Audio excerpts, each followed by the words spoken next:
할렐루야. 수요 오전 예배에 오신 여러분을 진심으로 환영합니다. 저는 현재 양지 온누리교회에서 꿈땅 유년부를 담당하는 양준보 전도사입니다. 아시는 분은 아실 텐데요. 제가 전도사로 교회를 섬긴 지는 얼마 되지 않았습니다. 실질적으로 약 4개월 정도 됐는데 웬걸 간증 설교라뇨. 서영철 전도사님은 12년 만에 처음 하신다는 그 간증 설교를 온 지 얼마 안 된 초짜 전도사가 한다는 사실에 순종은 하지만 조금은 부담이 됐습니다.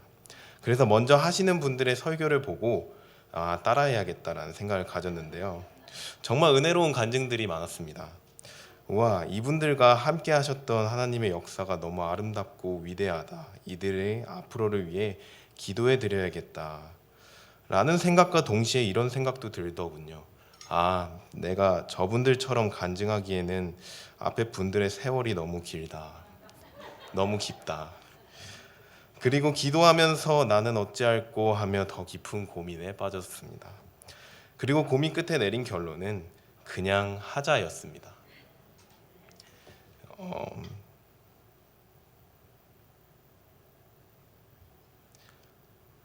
저는 앞에서 이야기하신 다른 교육자님들 그리고 여기 계신 성도님들에 비해 하나님과 동행한 세월이 그렇게 길지는 않습니다. 저는 1998년생으로 올해 25살이 됩니다. 작년 10월에 군대를 제대하고 곧 대학교 4학년으로 복학합니다. 저는 찬송곡보다 CCM을 더 많이 듣고 자랐습니다. 교회에서 처음 들은 음악은 주품에 주의 자비가 내려와 마지막 날에 같은 CCM들이었습니다. 저는 모태신앙이었지만 인격적으로 하나님을 만난 시기는 19살 때였습니다. 그 전에 교회는 그냥 부모님을 따라 친구를 만나러 다니는 장소였죠. 제가 예수님을 의지적으로 믿고 교회 생활을 한 지는 이제 6년 정도 되었습니다. 근데 이 6년의 시간이 얼마나 저에게 은혜가 되고 소중한 시간이었는지 모릅니다. 오늘 제목 그리고 오늘 본문은 6년 전에 있었던 한 교회 집회에서 저에게 하셨던 예수님의 말씀이었습니다. 그 집회에서 하신 전도사님의 말씀이 저에게 이런 질문으로 다가오더군요. 준모야, 삭개오가 뽕나무에 올라가 나를 보려 했던 것처럼 너가 나를 진정으로 보려 한 적이 있니? 이 질문에 제 마음이 흔들렸고 제 자신이 철저히 무너지고 주님 앞에 항복과 감사를 처음으로 드리게 되었습니다. 이 질문과 회개를 시작으로 지금의 제가 있다는 생각을 하게 됩니다. 저는 지금이 하나님의 때이며 부흥기라고 굳게 믿고 있습니다. 저는 하나님은 여전히 믿는 한 사람, 그 한 사람을 통해서 사람들에게 복음을 전하게 하며 한 교회를 통해 세상을 아름답게 만들어 간다고 굳게 믿고 있습니다. 저는 또한 양지 온누리교회가 하나님이 원하시는 바로 그 교회라고 굳게 믿고 기도하고 있습니다. 6년 전부터 지금까지 하루하루 주님께 순종하기를 노력하며 오늘도 순종함으로 간증 설교를 하게 되었습니다. 이 시간 짧지만 하나님께서 허락하신 저의 인생을 조금 소개하려고 합니다. 제 인생은 딱 2가지로 나뉩니다. 예수님을 만나 회개하고 부르심을 받기 이전과 이후로 나뉩니다. 나는 부족하지만 완전하신 하나님을 붙들고 나아갔던 인생 소개하려고 합니다. 먼저 예수님을 만나기 이전의 삶을 소개하겠습니다. 아주 어렸을 때 이야기는 저희 어머니의 말을 근거로 한다는 사실을 알아주셨으면 합니다. 저는 믿음이 한참 뜨거우신 어머니와 결혼하시면서 그 어머니 때문에 교회에 처음 가시게 된 아버지 밑에서 자라게 되었습니다. 어머니는 원래 의정부 출신입니다.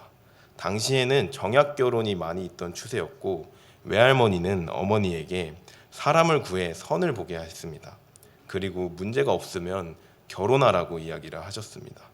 그러나 저희 어머니는 소신이 매우 뚜렷하신 어머니셨습니다.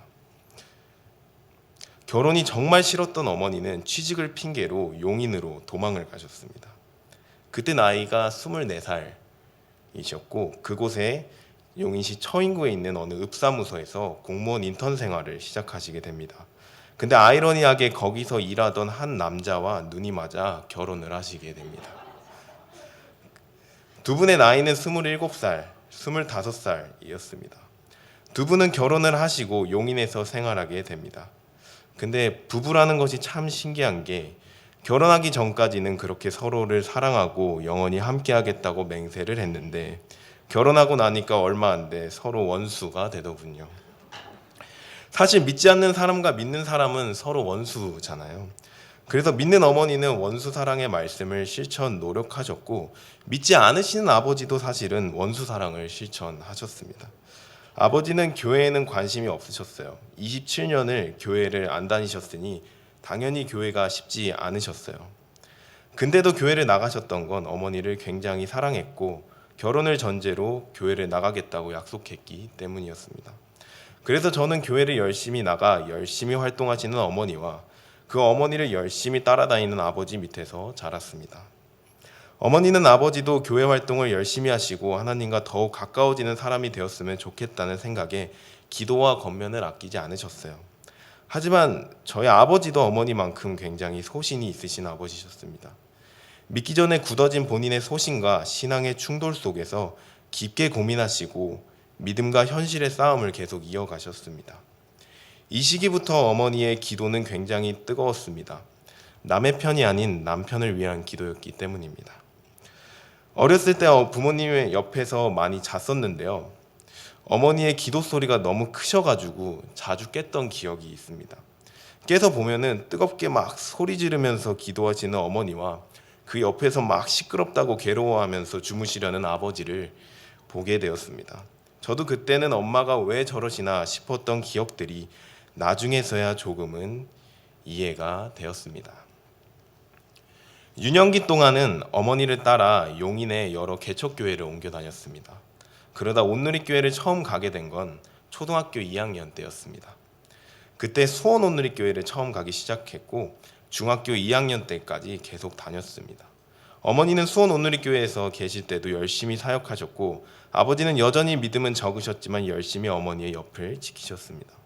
이 시기에도 제가 기억하는 어머니는 기도를 많이 하시는 어머니셨습니다. 예배가 다 끝나고 나면 어머니는 무슨 이유였는지 본당에 앉아 혼자 눈물로 기도를 많이 흘리셨습니다. 보통 앉으시면 기본 2시간은 기도를 하시니 제 어릴 적 과제는 혼자 남은 교회에서 어떻게 하면 재밌게 놀까였습니다. 그래서 교회에서 컴퓨터가 있었는데 그 컴퓨터로 게임을 많이 했던 기억이 있습니다. 저는 어머니의 권유로 많은 교회 활동을 했었습니다. 이 시기에는 자녀에게 선택권이 없는 시기죠. 그리고 뭘 해야 하는지도 사실 모르는 시기입니다. 4학년 때는 세품아, 세상을 품는 아이라고 교회에서 4에서 6학년 아이들을 데리고 교육 선교를 가는 프로그램이 있었는데요. 말레이시아와 싱가포르를 가서 현지 사람들과 함께 살고 자고 기도하고 공연을 했었습니다. 중학생이 돼서도 어머니의 권유로 패션을 포함한 중등부 수련회란 수련회는 다 갔었습니다. 이 시기까지 저희 가족의 중심에는 어머니가 있었습니다. 아버지가 하나님을 그렇게까지 사랑하시지는 않았지만 어머니를 끔찍히 사랑하셨고 아들도 어머니가 좋았고 딸은 안 사랑하면 도태되니까 사랑할 수밖에 없는 그런 구조였습니다. 근데 이 가족의 평화로운 시기에 변화를 주는 시점이 오는데요. 그 급변의 중심에는 오늘 여기서 이야기하고 있는 제가 있습니다. 때는 바암으로 2013년 제 나이 중학교 3학년이 되는 해였습니다. 가정은 여전히 수원 온누리교회를 잘 다니고 있었는데 이때 저에게 변화가 생겼습니다. 사춘기가 왔습니다. 저는 여러 인생에 대한 깊은 고민을 갑자기 하게 되었는데요. 이때 이런 고민을 하게 되었습니다. 나는 왜 이렇게까지 살까? 내가 뭘 해야 행복할 수 있을까? 내가 어떻게 살아야 하지? 지금 나는 잘 살고 있는 건가? 중학교 3학년 1학기 중간고사를 앞둔 한 소년에게 찾아온 질문이었습니다. 이때 이 소년이 내가 여기서 공부를 더 열심히 해 좋은 고등학교, 대학교, 좋은 직장을 나와서 부모님을 기쁘시게 하고 하나님도 열심히 믿으면서 살아야지. 준모야 힘내자. 화이팅! 했으면 좋았을 텐데 그랬다면 오늘 이야기를 안 했겠죠. 제가 내렸던 결론은 사람을 도와주는 사람이 되자. 사람을 도와주면 나는 행복한 사람이 될 거야 라는 생각에 용인 포곡도서관 사이버 디지털 컴퓨터에다 사람을 도와주는 직업이라고 검색을 했습니다. 그랬더니 사회복지사가 바로 나오더군요. 그리고 그 직업을 힘드신 할머니를 평생 도와주면서 사는 이미지로 소개하고 있었습니다. 저는 그 그림이 너무 좋았습니다. 좋아 보였어요. 우와, 너무 좋은데? 이렇게 살려면 어떻게 해야 하지? 아, 보니까 검정고시를 바로 통과하면 대학교를 갈 수 있네. 자격증을 딸 수 있고 바로 사회복지사가 될 수 있네. 그러면 지금 학교를 안 다녀도 더 빠르게 될 수 있잖아. 그러면 학교를 그만두고 검정고시를 봐야겠다. 이 생각을 굳게 품고 집에 가서 행복하게 웃고 계신 부모님 앞에 무릎을 꿇었습니다.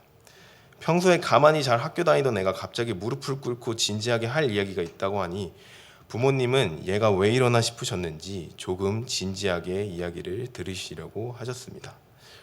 저는 바로 도서관에서 품은 비전을 선포했습니다. 저는 사회복지사가 되겠다는 꿈을 품었습니다. 그러니 자퇴하겠습니다. 부모님은 충격을 받으셨습니다. 그런데 애들 사춘기가 이런 거구나 하고 그러면 안 돼 하고 강하게 막으셨으면 제가 또 그때 순종했을 텐데요. 저희 어머니는 생각이 달랐습니다. 아들의 진지한 생각을 존중한다고 하시더니 원래 공립학교를 안 보내고 대안학교를 보내고 싶은 마음이 있으셨다 하시더니 그러면 바로 검정고시는 그렇고 학교를 알아보자 하시더니 제 의견을 수용하시는 게 아니겠습니까? 어쩌면 조금은 치우치고 무리한 생각이었는데 이 사건을 시작으로 가정의 흐름이 제 중심으로 흘러가기 시작합니다. 어머니께서 알아보신 학교는 등대국제학교라고 일산에 있던 기독교 중심 대안학교, 국제학교를 병행하는 학교였습니다. 그래서 어쩌다 보니 대안학교를 가려던 저는 그곳에서 국제학교를 다니게 됩니다.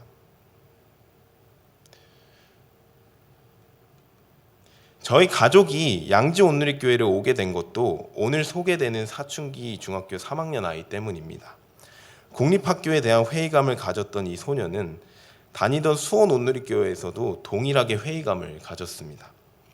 수원 온누리교회가 나쁘다는 이야기는 아닙니다. 다만 그 당시에 들었던 느낌은 다음과 같았습니다. 중학생만 100명 정도 출석하는 수원 온누리교회였는데요. 어느 날 문득 예배를 드리는데 혼자 있는 기분이 들었습니다.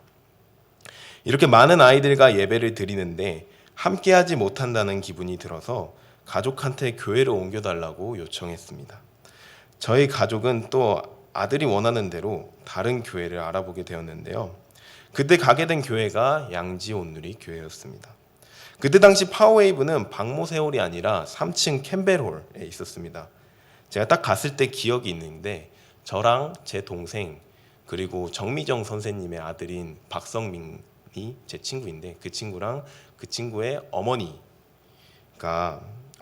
그 친구의 누나가 예배를 드리고 이렇게 4명에서 예배를 처음 드렸습니다. 그리고 그 유명한 전도사님 서영철 전도사님이 찬양과 설교와 공과 공부도 혼자서 다 하시고 계셨습니다. 우와, 좋다라는 느낌은 사실 없었습니다. 그 어린아이가 예배가 뭐가 좋고 찬양이 뭐가 좋고 그런 걸 알았겠습니까? 다만 수가 워낙 적다 보니 제 이름이 꼭 불리더군요. 그래서 부모님께 여기가 좋다고 하고 다니기 시작했습니다. 이 사진은 그 당시에 다녔던 제 친구랑 저랑 제 친구들이었습니다. 이 사진은 국제학교에서 부모님께 영상으로 사랑한다고 생일 축하한다고 하는 저랑 제 동생의 사진인데요. 그렇게 저는 학교는 일산에 있는 국제학교를, 교회는 양지온누리교회를 다니게 됩니다. 거리가 멀다 보니 처음으로 부모님과 떨어져서 기숙사 생활을 하게 되었고, 이때는 부모님과 오래 떨어져 지내게 하신 것이 더 떨어져 지내기 위한 단계였다는 사실을 알지 못했습니다. 국제학교와 교회 생활을 열심히 했지만 하나님보다는 자기 자신의 소신을 위해 살고 있었던 이 소년에게 처음으로 하나님을 찾게 되는 시기가 옵니다. 국제학교를 다닌 지 한 1년이 지났나요? 부모님께서 캐나다를 가볼 생각이 없냐는 질문을 하셨습니다. 국제학교를 다니고 영어를 배우니 외국에 가서 배워보는 것이 어떻겠니라는 이야기였죠.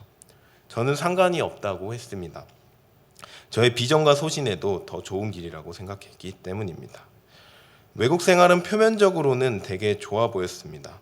근데 아이러니하게 이 시간이 저에게 가장 힘든 시간이 되었습니다. 당시 캐나다는 외국 학생이 고등학교를 다니려면 막대한 비용을 지불해야 했습니다. 그러나 부모님이 워킹 비자나 학생 비자 신분으로 캐나다에서 생활을 하시면 그 자녀들의 학비가 무료였습니다.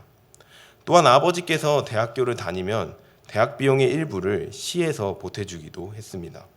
그래서 아버지께서 오랫동안 하시던 공무원 생활을 휴직하시기로 결정하시고 저랑 동생과 함께 캐나다를 향한 여정을 떠나게 됩니다. 그리고 어머니는 한국에 계속 남아있게 되십니다. 사실 제가 중학교를 자퇴하겠다고 안 했다면 외국에 갈 일은 없었겠죠. 그리고 부모님께서 자신의 커리어를 희생하면서까지 자녀에게 매진하는 순간도 오지 않았을 겁니다. 부모가 자녀를 이렇게까지 사랑하시는구나를 깨닫는 시간이었습니다. 다만 이것이 원동력이 되어서 더 앞으로 나아갔어야 했는데요. 고등학교 1학년인 저에게 우리가 너를 위해 이만큼 헌신했단다라는 사실은 너무나 큰 부담감으로 다가왔습니다. 이때부터 사회복지사가 되어야겠다는 소신도 흔들렸습니다. 저는 이렇게 생각하기 시작했습니다. 돈을 많이 벌어야겠다. 부모님이 나를 위해서 이렇게까지 희생하셨는데 이에 부응하려면 내가 돈을 많이 벌어야겠다. 그래서 이때부터 갑자기 의사가 되어야겠다, 수의사가 되어야겠다, 회계사가 되어야겠다. 다 돈 많이 벌 것 같아 보이는 직업에 마음이 가기 시작합니다. 꿈에 대한 문제와 같이 저에게 찾아온 가장 큰 고난은 가족 간의 불화 문제였습니다. 저는 캐나다에 가서 처음 알게 되었습니다. 저 동생 그리고 아버지가 많이 안 붙어 있어서 지금까지 싸우지 않았던 거구나를요. 어머니를 제외한 가족 3명은 캐나다에서 서로를 의지할 수밖에 없었습니다. 그러다 보니 서로를 향해 더 쉽게 실망하고 다툼이 오고 갔습니다. 자녀를 위해 직장까지 쉬면서 희생하셨다는 사실이 양날의 검이 되어 아버지 본인을 괴롭히고 자녀들을 괴롭히기 시작했습니다. 동생의 인생은 야곱의 인생 같아서 오빠의 선택에 끌려다니는 인생이었습니다. 오빠가 학교를 자퇴할 때 동생도 함께 자퇴를 했습니다. 그리고 캐나다를 갈 때 본인의 선택권은 없었습니다. 꿈을 위해서 학교를 자퇴하고 캐나다까지 온 소녀는 자신의 삶의 이유가 무엇인지 다시 생각하며 방황하는 시기를 겪게 됩니다. 가정이 뭉칠 때마다 계속 싸웠습니다. 지겹게 싸웠습니다. 서로 화내고 울고 화해하기를 반복했습니다. 정말 의미 없고 사소한 이유로도 싸울 수 있더군요.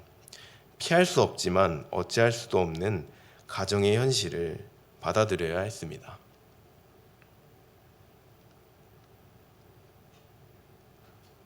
그때 저는 알았습니다. 저의 삶의 목적과 가족이 굉장히 크게 연관돼 있다는 것을요. 가족은 제 삶의 전부였고 가족을 위해 나란 사람은 정말 멋지고 좋은 사람이 되어야 한다는 생각이 저의 인생관을 형성하고 있었습니다. 나는 좋은 사람이야. 우리 가정은 좋은 가정이야. 내 아버지는 좋은 아버지야. 그러니 나는 행복해야 해. 난 행복해. 이 마음이 저를 계속 이끄는 원동력이었습니다. 하지만 캐나다 생활을 통해 하나님께서는 제 인생관을 깨트리기 원하셨습니다. 저 자신을 깨트리시기 원하셨습니다. 준모야, 너는 행복하지 않아. 너 아프잖아. 너 많이 힘들잖아. 너 정말 고통스럽잖아. 왜 참기만 하고 현실을 부정하고 살아가니? 왜 아프다고 한 번을 힘들다고 나한테 이야기하지 않니? 저는 주님 앞에 이 사실을 말할 수 없었어요. 주님께 나아갈 수 없었어요. 제가 힘들다고 나아가면 제 인생의 전부를 부정하게 될 것 같았거든요. 제 가족을 부정할 수 없었어요. 제 자신을 부인할 수 없었습니다. 저는 정말 부모님 말씀 잘 듣는 착한 아이로 남고 싶었습니다. 저는 제 자신이 착하게 행복하게 자란 아이라고 말하고 싶었습니다. 그래야 부모님께서 행복해 하시는 줄 알았습니다. 이런 저의 자기 합리화는 캐나다에서의 현실을 통해 계속 부정당했습니다. 그렇지만 저는 이를 무시로 대응했습니다. 약 2년 동안의 캐나다 생활은 하나님께서 저에 대한 모든 이상들을 환경을 통해, 상황을 통해 철저히 깨트리는 시간이었습니다. 모든 상황이 저와 제 가족에게 실패한 인생을 살았다고 이야기하는 것 같았습니다. 그리고 저는 그 사실을 인지하지 않으려고 노력했습니다.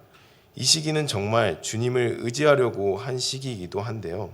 하지만 제 자신만을 가장 소중히 여기는 저는 주님을 진정으로 원하지 않았기에 주님을 만날 수 없었습니다. 다음 글은 제가 수련회에서 주님을 만나기 직전에 주님께 꿈을 두고 타이핑 치면서 기도했던 내용인데 보면 얼마나 제중심적인 기도를 하고 있는지 모릅니다. 주님, 제발 제가 좋아하고 저한테 맞고 제일 중요한 게 주님 좋아할 만한 직업 결정을 할 수 있게 도와주세요. 왜 이렇게 썼는지 지금 되돌아보면 모르겠는데 그렇더라고요. 이 밖에도 여러 가지 고난이 많았지만 다 이야기하지는 못하고 제가 이 고난 가운데서 하나님을 어떻게 만나게 되었는지를 이야기하겠습니다. 19살이 되는 해 저는 여전히 캐나다에 있었고 한 교회 수련회를 가게 됩니다. 이때 이런 마음을 품고 수련회를 가게 되었습니다. 수련회를 통해서 하나님의 응답이 없으면 그냥 내가 원했던 사회복지사의 길을 가야겠다. 내가 그러려고 이렇게 고생했잖아. 이 마음을 품고 3박 4일 동안 4일 정도 되는 수련회를 들어가게 됩니다. 그때 저녁마다 기도회를 열었는데 여기서 제가 주님을 만나게 됩니다. 첫째 날, 둘째 날에는 아무 일도 없었습니다. 그래서 역시 사회복지사를 해야 되나 보다 이 생각을 하고 있었는데요. 근데 셋째 날 저녁에 전도사님께서 삭개오를 주제로 설교를 하셨습니다. 그리고 이렇게 질문했죠. 여러분은 오늘 뽕나무에 올라가 예수님을 보려 했던 삭개오처럼 진정으로 예수님을 보려고 한 적이 있나요? 이 질문을 곰곰이 생각하다가 속으로 이렇게 이야기했습니다. 없네. 바로 그 순간에 하나님께서 저에게 어떤 직업의 단어를 머릿속에 1시간 동안 울리게 하셨습니다. 그 단어는 목사였습니다. 제 인생을 들어보시면 알겠지만 저는 목사의 목도 관심이 없었습니다. 근데 막상 그 상황이 닥치니 감사의 고백을 드리게 되더군요. 저는 그 순간부터 기도회가 끝날 때까지 계속 울었습니다. 살면서 예배하다 처음으로 눈물을 흘렸습니다.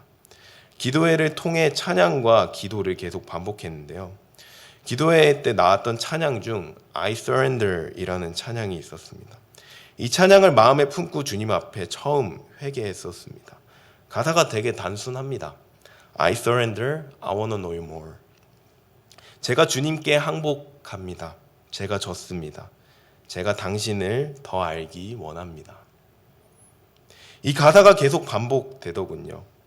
이때 처음으로 저는 주님께 나를 사랑하시고 나를 위해 십자가에 못 박히셨다는 사실을 가슴으로 받아들였습니다. 제 자신을 주님 앞에 철저히 부인했습니다. 이런 고백이 나오더군요. 주님, 저를 용서해 주셔서 감사합니다. 주님, 솔직히 저는 제 아버지가 밉습니다. 용서가 안 됩니다. 그러나 주님께서 나를 용서하셨으니 제가 아버지를 용서하겠습니다. 주님, 깨닫습니다. 제가 용서를 선포하고 나니 알고 보니 제가 모두에게 용서받아야 할 죄인이었음을 깨닫습니다. 주님, 제가 졌습니다. 제가 주님 더 알기 원합니다. 나를 인도해 주세요. 등등 19년 동안 참고 삭혔던 마음의 고백을 주님께 드렸습니다.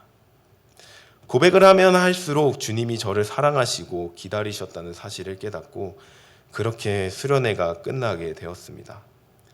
밤에 일어났던 일을 되돌아보게 되었습니다. 왜 나한테 목사에 대한 소명을 주셨을까? 그때 이렇게 생각했습니다. 사회복지사는 사람의 육적인 부분만 케어할 수 있고 목사는 영적인 부분도 케어할 수 있구나. 물론 지금은 꼭 목사가 아니더라도 예수님의 이름을 믿는다면 누구나 케어할 수 있다는 사실을 알지만 그때는 그 생각을 못하고 그냥 구원받았다는 사실 그리고 소명을 받았다는 사실에 감사했습니다. 목적이 완전히 바뀌게 되었습니다. 제 이상과 제 꿈을 위해서 살겠다고 고백하며 살았던 제가 하나님을 만나니 하나님의 이상과 꿈을 위해 살겠다고 고백하게 되더군요.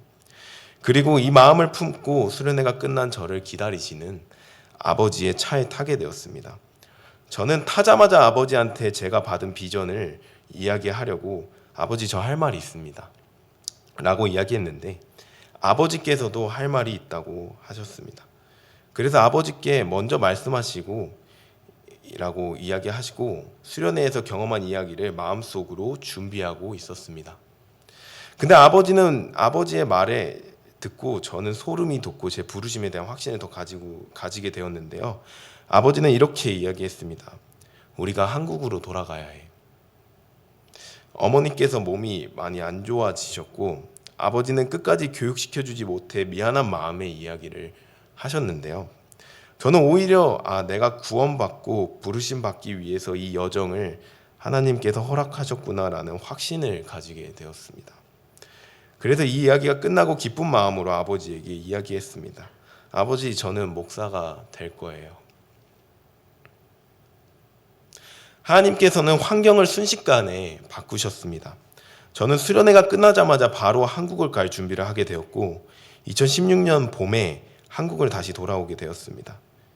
헤어지고 나서 만난 가족은 이전보다 더 서로를 돈독히 여기기 시작했습니다. 그리고 저는 무엇보다 하나님의 비전으로 뜨거워져 있었습니다. 아버지는 말도 안 된다고 반대하셨고 어머니도 걱정함으로 반대하셨습니다. 물론 저도 막상 삶을 살다 보니 부르심에 대한 흔들림이 없지는 않았습니다. 지금도 가끔은 흔들릴 때가 있습니다. 그러나 하나님께서 그때그때마다 저를 인도해 주시고 저와 함께 하신다는 사인들을 많이 보여주셨습니다. 저는 2016년 8월에 바로 검정고시를 봅니다. 그리고 10월에 수시를 넣고 백석대학교 기독교 교육학과를 가게 되었습니다. 그리고 3년의 시간을 그곳에서 공부하고 군대에 가게 됩니다. 예수님을 믿고 나서 가장 변했던 마음은 교회를 향한 마음이었습니다. 아무 생각 없이 다니던 교회가 얼마나 아름답고 사랑스러웠는지 모릅니다. 제가 다시 돌아왔을 때 양지오누리교회는 너무나도 좋은 교회로 변해 있었습니다. 정말 감사했던 건 캐나다 가기 전에도 계셨던 서영철 전도사님이 여전히 그 자리를 지키고 계시더군요. 이 사실이 지금은 생각하면 생각할수록 은혜가 됩니다. 그래서 19살 때 학생으로 20살 때부터는 예비교사를 거쳐 교사 생활을 하게 되었습니다. 그때 주님께서 저에게 너가 청소년 때 힘들어한 순간들을 기억하고 다른 청소년들을 도우라는 마음을 크게 주셨습니다. 그래서 일요일 파워웨이브 예배 시간을 인생에서 가장 중요한 시간으로 여기고 3년 동안 무슨 일이 없으면 빠지지 않고 그 자리를 지키기로 다짐했습니다. 아이들을 만나는 그 순간을 놓치기 싫었습니다.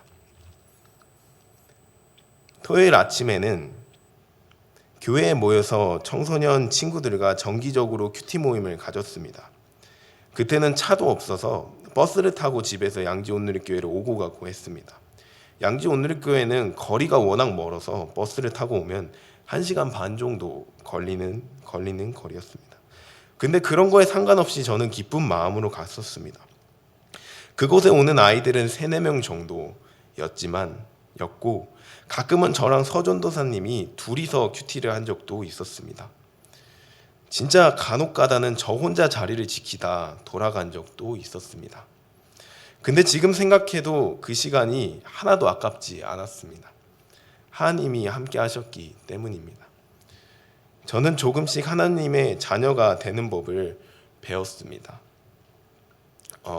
Y미션을 듣고 1:1 양육을 받고 양육자 반도 바로 들었습니다. 여러 스쿨들을 들었고 그리고 교회에서 진행하는 모든 것에 참여하려고 노력했습니다. YJ 대학 청년부에서는 순장으로, 파워웨이브에서는 교사로 열심히 참여했습니다. 교회를 향한 제 마음은 계속 커졌습니다. 그렇게 20살 때부터 3년 동안은 중고등부 선생님과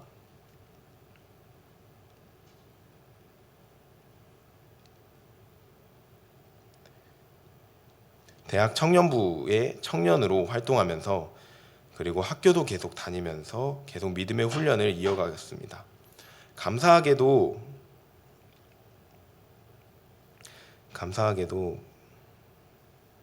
2019년은 많은 열매를 보게 되었습니다. 아이들과 일본 선교도 같이 가게 되었고 처음으로 양지온누리교회 많은 아이들이 하나님께 예배드리는 순간들도 있었습니다. 그리고 아이들이 스스로 하나님을 찬양하고 나아가는 모습들도 있었습니다. 그리고 청년부도 즐거웠고 학교 생활도 즐겁게 보냈습니다. 네.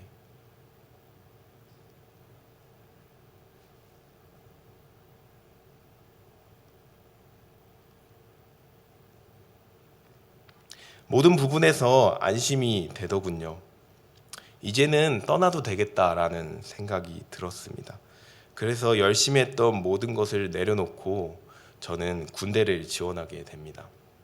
근데 제가 딱 군종병을 붙고 나니 아이러니하게 코로나가 터지더군요. 그래서 사실 저는 감사했던 게 헌신할 수 있을 때 헌신하고 예배드릴 수 있을 때 예배드렸다는 사실이 은혜로 다가오기도 했습니다. 지금도 예배드릴 수 있다는 사실이 감사할 뿐입니다. 가장 예수님께 뜨겁게 나아갔던 시기를 지나 저는 군대에 가게 되었는데요. 코로나가 실질적으로 심해져 예배장 예배를 많이 드리지 못하고 군대에서도 온라인으로 예배를 준비했던 기억이 많습니다. 부대를 가니 그 당시는 교회에 대한 인식이 많이 좋지 않았습니다. 코로나가 교회 때문에 퍼졌다는 인식이 강했기 때문입니다. 부대에서 대표 기독교 군종병이었던 저에게 많은 질문들과 비난들이 쏟아졌습니다. 교회가 왜 저러니? 나도 모르겠어. 제가 할 수 있었던 건 그저 그곳에서 그리스도인으로서의 선한 영향력을 사람들에게 보여주는 것이었습니다. 군대의 시간은 사실 정말 좋은 시간이었습니다.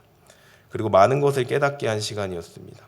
기독교인만 만날 수밖에 없던 환경과 믿지 않는 사람들이 있는 환경은 완전히 달랐고 그래서 힘들어하는 이들을 이해하고 도와주는 역할을 할 수 있어서 감사했습니다.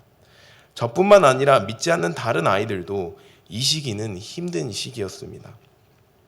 그런 사람들에게 조금은 예수님을 믿으면 힘든 상황을 이겨낼 수 있다는 메시지를 전하고 싶었고 예수님은 참 좋은 분이라는 메시지를 전하고 싶었습니다. 그래서 아무도 예배하지 않았지만 예배자로 살려고 노력했습니다. 교회에서 전도하기보다는 부대 내에서 전도를 더 많이 했습니다. 그리고 종교적인 많은 토론들도 하게 되고 제가 몰랐던 부분들도 알게 되었습니다. 그리고 하나님에 대한 믿음의 확신이 오히려 더 커진 시간이 되었습니다. 개인적인 영성은 사실 다운되었었는데 저 때문에 많은 이들이 행복해하는 걸 많이 보게 되었습니다. 그렇게 저의 군 생활도 잘 마무리되었습니다. 감사하게도 제가 저녁 전 휴가 부대 문을 나갈 때 함께 배웅해주는 친구들이 사진처럼 되게 많았습니다. 아쉬워하는 친구들도 많았고 저도 놀랐던 게 다 안 믿는 애들인데 나가기 전에 기도 한번 하고 나가라고 하더라고요. 원래 안 그러던 애들이 그러니까 당황했는데 웃으면서 처음이자 마지막으로 그들 앞에서 크게 기도했던 기억이 납니다. 기도가 끝나고 나니 일부 친구들이 아마 저랑 함께 했던 기억들이 스쳐 지나가면서 그런지 막 울고 안고 사진 찍고 막 그러더군요. 정말 좋은 시간이었습니다. 믿는 사람만 만났던 저에게 믿지 않는 친구들을 많이 만들 수 있는 시간이 되었습니다. 그렇게 다시 양지온누리교회를 돌아오게 되었습니다. 원래 계획대로는 기존에 하던 청년부 활동과 파워웨이브 교사를 계속 이어가려고 했었는데요. 근데 제가 저녁 전 휴가를 나왔다는 소식을 들으시고 목회지원실 쪽에서 유년부 전도사에 대한 제의가 들어왔습니다. 저는 사역을 할 마음이 없었습니다. 왜냐하면 부족하다고 느꼈고 딱히 큰 부르심이 없었기 때문입니다. 근데 현재 교육자가 없다. 없다라는 말이 제 마음을 아프게 했습니다. 그래서 깊이 고민하고 주변에 물어보고 기도하고 유년부를 담당하기로 결정을 했습니다. 그래서 현재 제가 이 자리에서 여러분께 설교를 하게 되었네요. 전도사 생활을 하면서 느낀 점은 학교에서 배웠던 3년보다 여기서 보낸 3개월이 더 많은 걸 배우고 있다는 걸 느끼게 됩니다. 너무 힘들지만 너무 좋습니다. 저는 여전히 부족하고 배움이 필요한 위치에 있습니다.